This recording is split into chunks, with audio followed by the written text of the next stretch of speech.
आज हमारे बीच में उत्तर प्रदेश सैनिक कल्याण भूतपूर्व सैनिक कल्याण जन कल्याण समिति के जिलाध्यक्ष कानपुर हमारे बीच में है। जो भारत पाक के बीच संबंध बिगड़ने का कारण हुआ, वहाँ पर माताओं के सिंदूर गए। दूसरा, हिंदू पूछकर वहाँ पर हत्याएं हुई। ये कायराना हरकत पर आज हमारे बीच पर चर्चा करेंगे हमारे पीएन त्रिपाठी जी हैं, जो ये भी एक भूतपूर्व सैनिक हैं और ये यहाँ उत्तर प्रदेश में एक संगठन को संचालित करते हैं, समय समय पर कार्यक्रम करते हैं। आइए बात करते हैं हम पीएन त्रिपाठी जी से। मैं जिलाध्यक्ष भूतपूर्व सैनिक जन कल्याण समिति कानपुर नगर पीएन त्रिपाठी, जो पाकिस्तान ने हमारे जो सैलानी घूमने गए थे जम्मू एंड कश्मीर में पहलगांव पर, जो उन्होंने जात पूछकर धर्म पूछकर उनकी निर्मम हत्या की है, ये बहुत ही निंदनीय एवं घोर अपराध है। जिस तरीके से हमारे माननीय प्रधानमंत्री जी मोदी जी ने तुरंत ही कहा था कि उनको घर में घुसकर मारेंगे और वो हश्र करेंगे जो दुनिया देखेगी, उन्होंने तुरंत माननीय राष्ट्रपति महोदया से और तीनों सेनाओं के जो हमारे चीफ हैं उनसे बैठकर बैठक की और हमारे जो एनएसएस प्रमुख हैं उनके साथ, रक्षा मंत्री के साथ कई बैठकें की। उसके बाद दुनिया को पता भी नहीं लगा कि कब हमारे मोदी जी ने क्या करना है। सबसे पहले तो उन्होंने पानी ही बहाव बंद कर दिया, त्राहे त्राहे मची।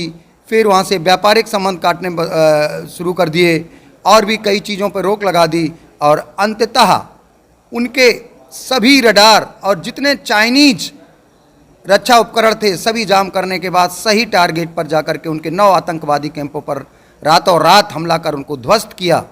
और जो उनका सबसे बड़ा आतंकवादियों का सरगना था मसूद अजहर, वो स्वयं बोलने लगा कि इससे बेहतर तो मैं स्वयं मर जाता। 13 लोग उसके परिवार के एक ही बार में मार दिए गए, मैं क्यों जिंदा हूँ। जो त्राह पाकिस्तान में मची, सब पहले तो पाकिस्तान ने धमकी दी, मैं परमाणु विस्फोट कर दूंगा, मैं ऐसा कर दूंगा। लेकिन जब भारत ने और भारत के हमारे सैनिकों ने, चाहे आर्मी हो, नेवी हो, एयरफोर्स हो, बीएसएफ हो और सैनिक बल हो, जो इन्होंने शौर्य और पराक्रम दिखाया, उससे 2 दिन के अंदर ही पाकिस्तान घुटने टेक गया। कहीं चाइना के पास मदद मांगने तो कहीं अमेरिका के पास मदद मांगने, कहीं IMF के पास मदद मांगने गया। और जब देखा कि कहीं से भी उसको, चाहे रशिया हो, उसने कह दिया मैं मदद नहीं करूंगा, तो अंततः DGMO ने स्वयं टेलीफोन करके कि मैं अपने को सरेंडर करता हूं, आप जिस तरीके से चाहें मैं आपसे बात करने को, समझौता करने को तैयार हूं। ये पहला समझौता है जब भारत ने और माननीय प्रधानमंत्री नरेंद्र मोदी जी ने कहा, जो न तो मैं पानी, मेरा जल समझौता जो सिंध समझौता है वैसा ही रहेगा, मैं पानी नहीं छोड़ूंगा आपको। और उसके बाद अगर सिंध के साथ साथ जो हमारा सिंदूर, जो कि कितनी माताओं का, कितनी बहनों का, कितनी बेटियों का सिंदूर उजाड़ा था, उसी के नाम पर ये सिंदूर ऑपरेशन दिया गया और हमारा ये निरंतर जारी रहेगा। यदि कोई भी आतंकी हमारे ऊपर हमला करेगा तो उसका मुंह तोड़ जवाब देंगे और सेनाओं को खुली छूट उस पर दे दी है। हम ऐसे देश के यशस्वी प्रधानमंत्री और यशस्वी हमारे देश के सैनिक हैं, उनको भी हम नमन करते हैं, जय हिंद करते हैं। सर्वप्रथम तो उनको नमन जितनी माताओं के और बहनों के सिंदूर उजाड़े हैं, उनके लिए तो हमारे पास कोई शब्द नहीं है। और हमारे भारतीय सेनाओं के पराक्रम की जितनी हम प्रशंसा करें और भारतीय प्रधानमंत्री जी के और उनके नेतृत्व में सरकार की जितनी प्रशंसा करें उतनी ही कम है।